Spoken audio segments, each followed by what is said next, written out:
le grand cirque de la DPJ. Pendant 5 ans, Suzanne Arpin a tenu un rôle clé dans une pièce montée pour ressembler à de la justice, mais dont le scénario semblait écrit d'avance.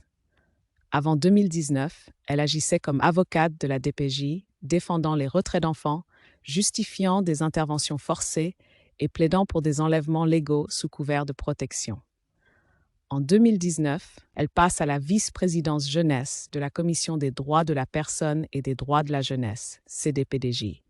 Un changement de rôle, mais non de décor.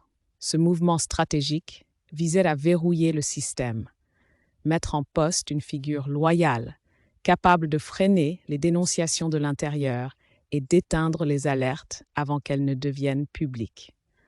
En été 2024, Arpin démissionne discrètement, quelques semaines avant l'explosion du scandale des 140 adoptions éclairs en Mauricie. Tandis que les familles réclament des réponses et que le public s'indigne, la CDPDJ reste silencieuse. Arpin, elle, a déjà quitté le navire, comme si elle savait que la tempête approchait.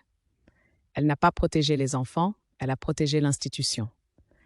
Elle a été juge et partie, architecte et inspectrice d'un système qui broie les familles et étouffe les voix.